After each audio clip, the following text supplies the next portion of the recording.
Semana? Que bom! Vamos para mais uma aula, onde nós estamos aprendendo a respeito do solo, a respeito da nossa terra e das influências que isso está relacionado com relevo. Na aula da semana 2, tudo bem? Vamos lembrar que todo esse conteúdo, ele está presente no livro didático de vocês, tá certo?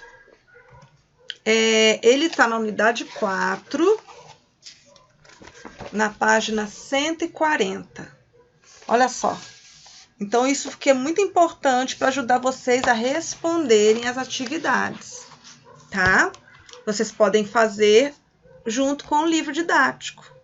E nós vamos continuar falando sobre as placas tectônicas e, especificamente hoje, a gente vai falar sobre a deriva continental. Tá certo?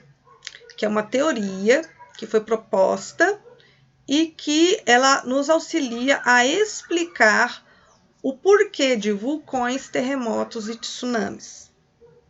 Então, nós estamos juntando todo esse conteúdo para tentar compreender mais a respeito disso. Coloquei também para vocês um videozinho bem explicativo para melhorar a nossa compreensão e memorização, tá bom? Então, vamos lá? Vamos lá. Lembra que na videoaula passada eu fiz uma pergunta. Será que no Brasil tem terremotos? É comum no Brasil ter terremotos? Bom, nós vimos que o Brasil está sobre a placa sul-americana. Nós não estamos no contato entre duas placas, como o Chile, né? Mas, que são os locais mais comuns de terem terremotos. Mas isso não quer dizer que mesmo sobre a placa sul-americana não tenha terremotos. Sabe por quê? Porque essa placa enorme tem falhas no meio delas. É como se nós tivéssemos uma grande placa e algumas rachadurinhas estiverem no meio delas.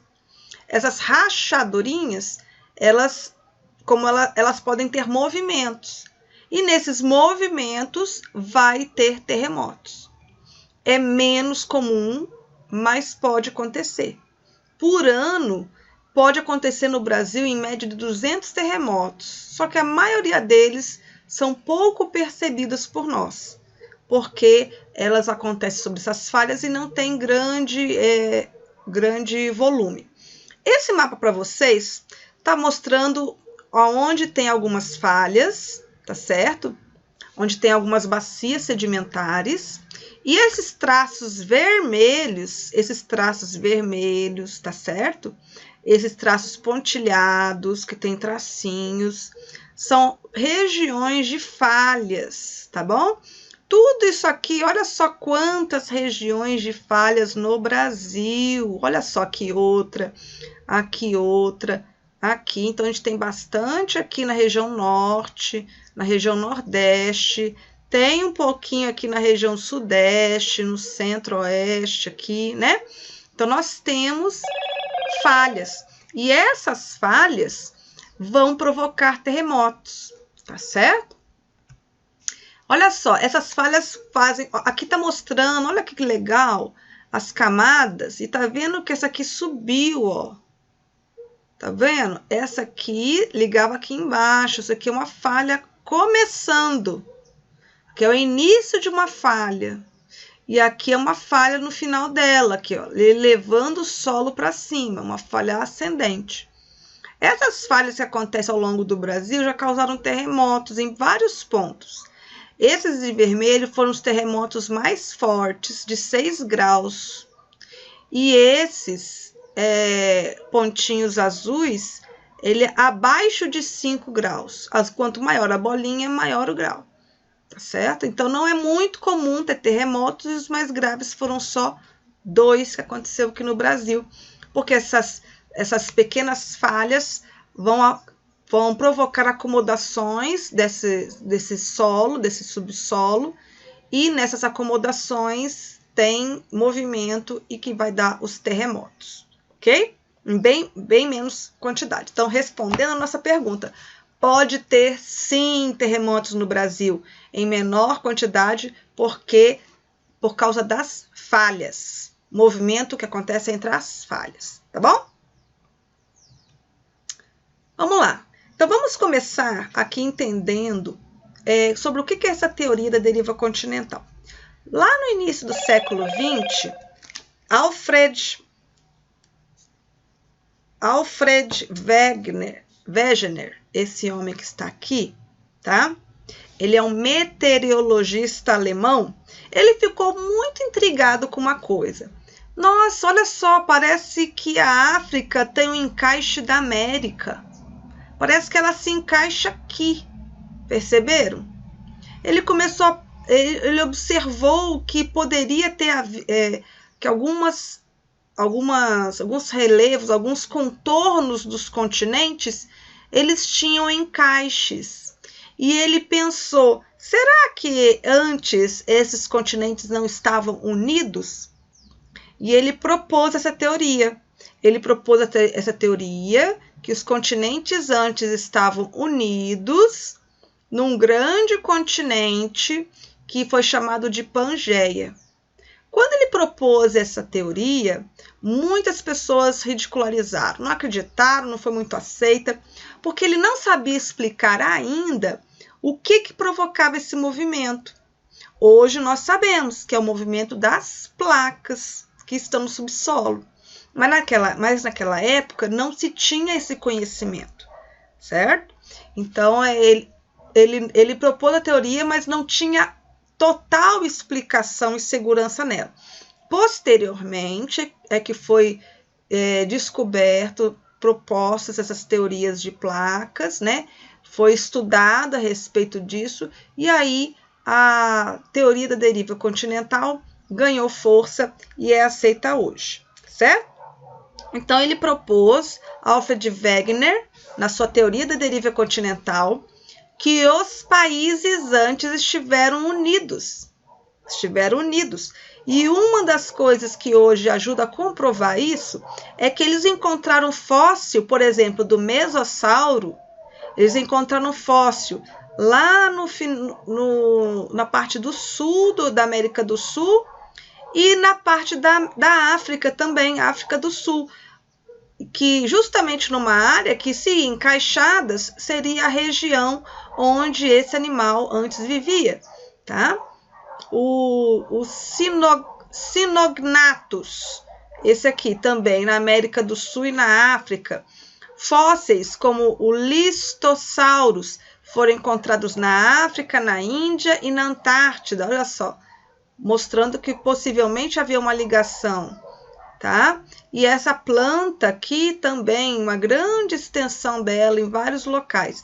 Então, o encontro desses fósseis, o estudo desses fósseis, ao encontrar nessas regiões, isso deu uma força na teoria da deriva continental, porque se antes eles estivessem unidos, poderia justificar que eles viviam nesse habitat em comum, tá?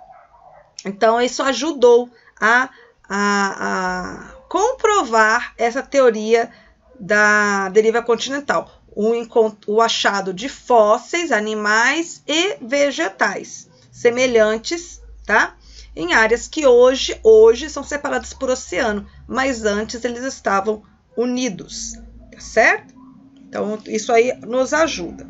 O Wegener, ele publicou as suas ideias em 1915 nesse livro, A Origem dos Continentes e dos Oceanos, tá certo? Esse é o livro dele, podem ver o nome dele, Alfred Wegener, tá em inglês, porque isso aqui é a capa do livro original, para vocês verem como é importante a publicação, né, o estudo e a publicação de estudos, mesmo que ele não tenha como provar muitas o porquê desse movimento das placas, hoje, ao estudar os seus livros, nós podemos saber o porquê, tá certo? Então, o que é a teoria da deriva continental? Vamos tentar entender e explicar. A teoria da deriva continental é uma teoria que diz que no passado, os continentes estavam unidos. Num único continente chamado Pangeia. Com o tempo e com o movimento das placas tectônicas, houve um distanciamento desses continentes em dois, chamado de Laurásia e Gondwana. E depois esses continentes, dois grandes continentes, também foram cisalhando, separando, até formar, ó, daqui vem para cá, formaram o que a gente tem, vai se aproximando dos continentes atuais, tá certo?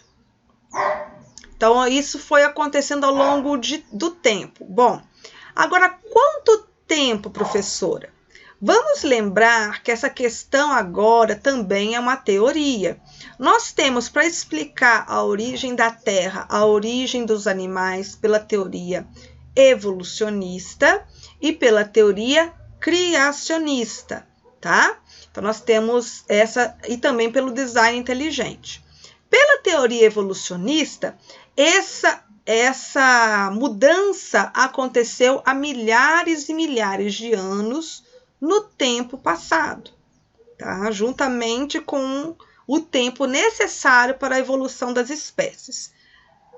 Na teoria criacionista, foi o que eu fiz uma pesquisa entre os criacionistas, eles também acreditam na teoria da deriva continental e que o que provocou esse movimento inicial dos continentes foram grandes catástrofes, por exemplo, o dilúvio.